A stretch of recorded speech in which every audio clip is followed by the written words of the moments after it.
더불어민주당 소속 광주광역시의원 강수훈입니다. 존경하고 사랑하는 광주 시민 여러분, 맥쿼리를 아십니까? 포털 사이트에서 맥쿼리를 검색해봤습니다. 마창대교 주주 맥쿼리 재정지원금 달라 경남도 상대 국제소송, 어제의 기사입니다. 다국적 투자회사 맥쿼리 단타 먹튀 논란, 충북 청주의 소각장 인수 과정에서 있었던 일입니다. 맥쿼리 울산 알짜 향토기업 잇따라 꿀꺽, 맥쿼리 인수로 울산 산업계가 경영권 비상에 걸렸다는 기사입니다. 이번에도 맥쿼리 국내 최대 휴게소 마장 휴게소 문 닫은 이유, 도로공사와 계약 당사자는 맥쿼리였습니다. 맥쿼리는 건물을 사는데 600억 원을 투자해놓고 21년 동안 1,100억 원을 가져가는 구조를 만들었습니다. 운영회사는 3년 동안 120억 원의 손실을 냈지만 맥쿼리는 126억 원의 순이익을 냈습니다.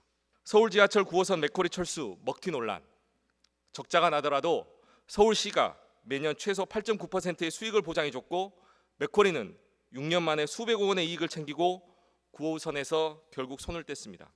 광주도 예외가 아닙니다. 맥쿼리는 제2순환도로를 세금 먹는 하마로 만들어버렸습니다. 재작년에는 광주에 독점적으로 도시가스를 공급해온 주식회사 해양에너지의 지분을 100% 인수했습니다. 그런데 맥쿼리가 인수하자마자 놀라운 일이 벌어졌습니다. 2021년까지 매년 120억 원 규모였던 배당금이 맥쿼리 인수 이후인 2022년에는 320억 원으로 뛰어올랐습니다. 맥쿼리가 인수하니까 갑자기 수익이 많이 나서 배당을 했을까요? 그렇지 않습니다. 지난해 당기순이익은 195억 원, 영업이익은 234억 원 규모였습니다. 당기순이익과 영업이익보다도 더 많은 배당을 한 것입니다. 이렇게 말도 안 되는 일이 어떻게 가능하냐고요? 맥쿼리는 해양에너지의 이익과는 상관없이 인수 당시에 약속한 배당금을 받아가기 때문입니다. 돈잔치와 황제 배당도 모자라서 이제는 광주시 도시가스 공급 비용 인상을 검토하고 있다고 합니다. 배당금을 그렇게 올려놓고 시민들의 도시가스 요금을 올리겠다고요? 지나가던 소가 웃을 일입니다. 어제 지역의 한 보도에 따르면 광주시 관계자는 전국 17개 시도 중에서 14개 시도의 도시가스 공급 비용 조정이 끝났고 모두 인상을 결정했다. 지역 경제 상황 등을 종합적으로 고려, 신중히 검토하겠다고 말했습니다. 이 인터뷰는 절반은 맞고 절반은 틀린 말입니다. 위 발언을 토대로 시민 눈높이에서 다시 정정해 보겠습니다. 전국 17개 시도 중에서 14개 시도의 도시가스 공급 비용 조정이 끝났고 모두 인상을 결정했지만 지역 경제 상황 등을 종합적으로 고려, 신중히 검토해야 한다.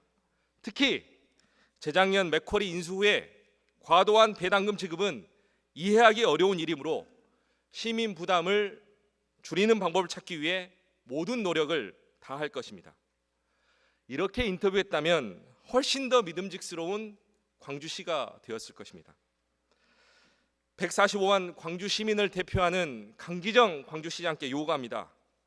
탐욕스러운 민간 자본의 공공요금 인상 요구를 이겨내시길 바랍니다.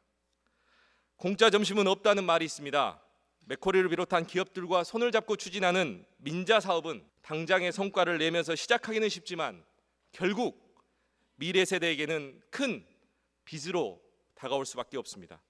145만 광주 시민을 대표하는 동료 의원 여러분께도 역시 요구합니다. 시는 도시가스 용역 결과에 대한 내부 검토 과정을 거친 뒤에 시의회 의견을 청취할 계획이라고 합니다. 청취하는 과정에서 적극적으로 의견을 냅시다. 삶의 필수제인 에너지 통제권을 맥쿼리와 같은 악질 기업에게만 맡겨둘 수 없다고 주장합시다. 이번 도시가스 요금 인상 문제는 기후위기 시대에 에너지를 시장에서 구매하는 상품으로 규정할지 공공재로서의 역할과 가치를 규정할지 판가름할 중요한 이슈입니다. 기업과 부자들의 배는 불리면서 가난한 이들은 에너지 취약계층에 머물게 하고 일방적으로 고통과 책임을 전가하게 하는 것은 우리가 하는 정치의 본령에도 어긋나는 일입니다. 광주 시민들이 사용하는 도시가스가 극소수를 위한 돈벌이 재료가 아니라 모두 다 골고루 잘 사는 대중적 풍요사회로 가는 연대의 역할을 할 수 있도록 함께해 주실 것을 간곡하게 요청합니다. 이상 5분 발언을 마치겠습니다. 경청해 주셔서 대단히 고맙습니다.